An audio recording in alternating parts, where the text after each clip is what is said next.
this is what this business is all about. When the world woke up to the shocking news that wrestling legend Hulk Hogan had been found dead inside his Florida mansion, headlines quickly labeled it as natural causes. At first glance, that seemed believable.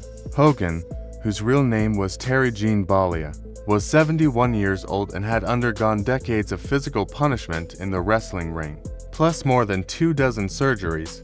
But as the days passed, troubling details began to surface, details so unsettling that local police quietly turned the case over to the FBI. What started as a simple tragedy soon turned into a mystery filled with strange clues, cryptic phone calls, and unanswered questions. On July 24, 2025, Clearwater, Florida, woke to heartbreaking news. Answering any questions, but we will provide additional information when it becomes available. The man who had once slammed giants in the ring and entertained millions across the globe had been found unresponsive. Hulk Hogan, the face of wrestling for decades, was gone. The discovery was made by his wife, Sky Daly. She had just returned home early from a wellness retreat, expecting to find Hogan in his usual routine, maybe meditating, training, or resting in his home gym.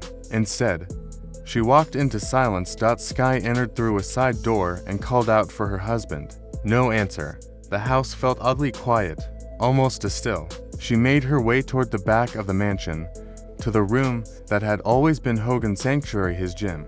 This wasn't just a workout room, it was a shrine to his career. Championship belts hung from the walls, motivational banners decorated the mirrors, and the equipment bore the marks of countless training sessions.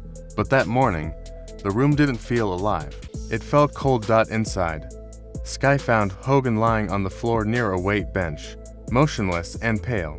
He wasn't breathing. She called 911, and paramedics rushed him to Morton Plan Hospital. Despite frantic efforts to revive him, Hogan was pronounced dead at exactly 11:17 a.m. News outlets immediately reported it as likely heart failure or stroke. Given Hogan's age and history, that seemed reasonable. But for investigators, something about the scene didn't add up. When FBI agents entered Hogan's mansion, the first thing they noticed was the gym itself. It was spotless to spotless. There were no sweat-stained towels, no half-empty water bottles, no equipment left out of place. The air lacked the usual smell of rubber mats or the sharp tang of a recent workout. To the agents, the room didn't look used. It looked staged, as if someone had carefully cleaned and organized everything. One described it as eerily sterile, like a set frozen in time. Things grew more suspicious when they examined the home's security system. Hogan had invested in top-of-the-line protection, high-definition cameras, motion detectors, backups, and even layered systems to prevent tampering. Yet, every system had been manually shut down from inside the house. There was no power outage, no technical glitch. Someone had deliberately turned them off. For a man as cautious and private as Hogan, this was deeply unusual. The possibilities were chilling. Either Hogan disabled it himself for unknown reasons, or someone else with access had done it. Then came the most disturbing clue of all. Just 3 nights before his death, Hogan received a strange phone call. According to Sky, he answered late at night and listened silently for nearly a full minute. He only spoke one word in response before hanging up. Afterward, Sky said she saw something in him she had never seen before. Fear. Hogan looked pale, shaken, almost as if the call had drained him. He refused to discuss it, but it clearly unsettled him. Investigators later discovered that the call was routed through a maze of international servers, bouncing across multiple countries. Tracing its origin proved nearly impossible. The number was unlisted, and the caller's identity remains a mystery, though the contents of the call are still classified. Anonymous sources close to the investigation have described it as a trigger. Whatever Hogan heard that night, it changed him. What made the phone call so strange was that Hogan had recently found stability after years of chaos. With Sky, a yoga instructor and mother of 3, he had embraced a calmer lifestyle. He focused on clean eating, meditation, strength training, and spiritual healing. Those close to him said he looked healthier than he had in decades. His son, Nick, recalled, Dad was in better shape than most men half his age. He wasn't reckless, not in the gym, not anywhere. That's why his sudden death and the mysterious phone call felt so out of place. For a man who had finally escaped the spotlight's chaos, something dark seemed to have pulled him back. And as the FBI dug deeper, they knew that understanding Hogan's past was just as important as examining his final days. Hogan's personal life had always been as dramatic as his wrestling career. He married Linda Claridge in 1983, and they had 2 children, Brooke and Nick. Their reality show, Hogan Knows Best, portrayed them as the picture-perfect American family. But behind the cameras, things weren't as harmonious. In 2007, rumors of infidelity surfaced, leading to a bitter and public divorce. The split devastated Hogan emotionally and financially, and he admitted to struggling with depression and even suicidal thoughts. He remarried in 2010 to Jennifer McDaniel, but that relationship also ended in divorce by 2022. Finally, in 2023, he married Sky Daly, who brought him a sense of peace he had long sought. But fractured family ties can create tension. Brooke was notably absent from his wedding to Sky, citing personal reasons. Investigators couldn't ignore the possibility that unresolved family disputes, financial issues, or lingering grudges might have played some role in the tragedy. Adding to the puzzle was Hogan's health. Just 2 months before his death, in May 2025, he had undergone a major spinal surgery, a risky 4-level cervical fusion. Soon after, rumors began circulating that Hogan had fallen into a coma. A controversial radio host even claimed that the family had gathered to say their goodbyes. The story spread quickly, alarming fans worldwide, but Sky firmly denied those rumors, posting on social media that Hogan was strong and recovering well. She insisted there was no coma, no oxygen loss, no brain damage. By all accounts, Hogan had been making steady progress. That made his sudden death in July even more shocking. For the FBI, every clue added weight to the mystery. A gym too neat to be real. A security system deliberately shut off. A cryptic phone call traced across international servers. A man who seemed healthier than ever suddenly collapsing. Was Hogan's death truly natural?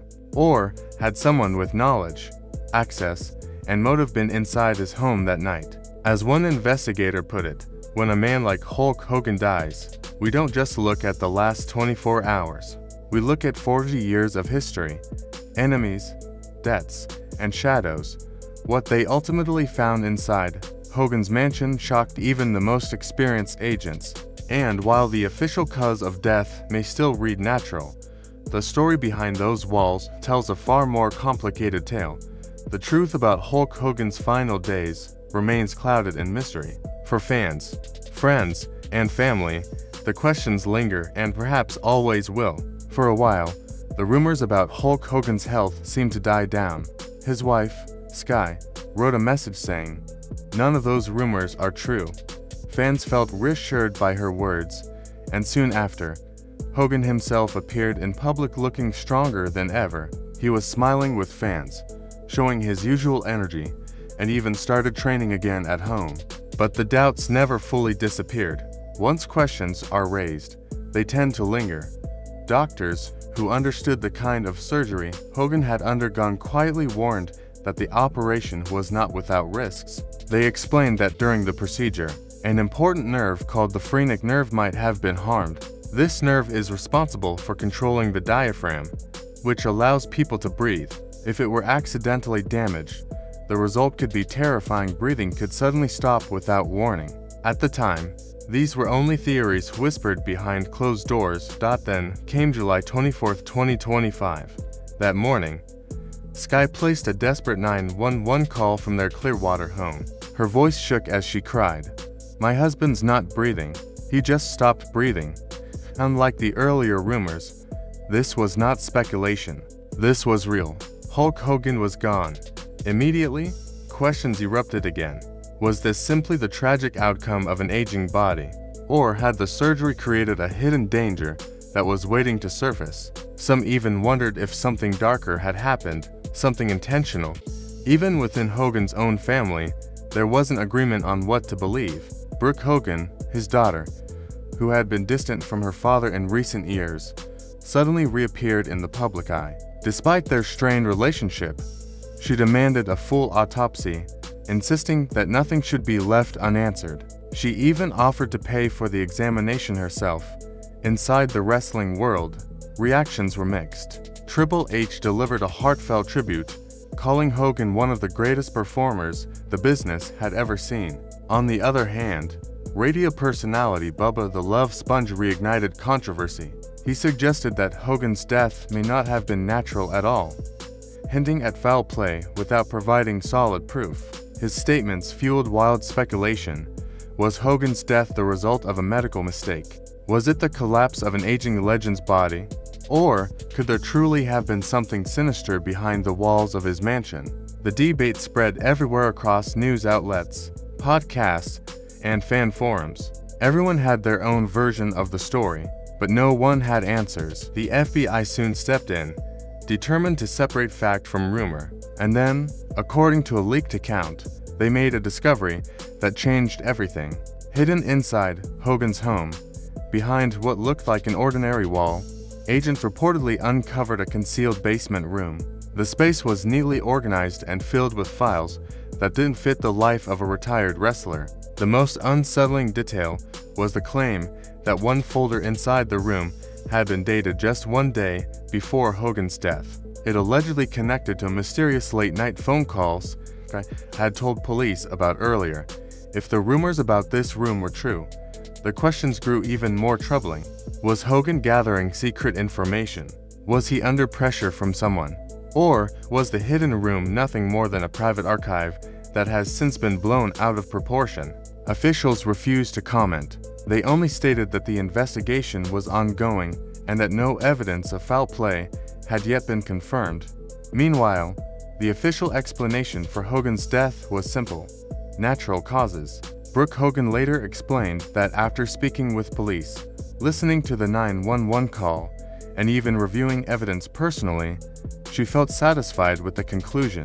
She admitted that hearing Sky's frantic voice on the emergency call was more devastating than anything else. That call was 1,000 times worse than seeing my dad dead, Brooke said. For many fans, Brooke's acceptance was enough. But behind closed doors, whispers about the secret room and encrypted files refused to fade. The story now lived in two versions, one official, one whispered in rumor.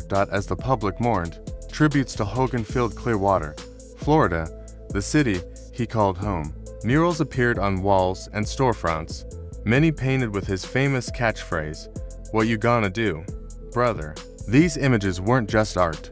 They were signs of deep devotion to a man who had become larger than life. But while fans celebrated his legacy, investigators continued to dig. They combed through Hogan's digital devices, searched his cloud accounts, and analyzed years of medical records. Toxicology tests were still pending. At the same time, legal battles began to take shape. Sky Daily considered filing a malpractice lawsuit, convinced that Hogan's last surgery had gone wrong.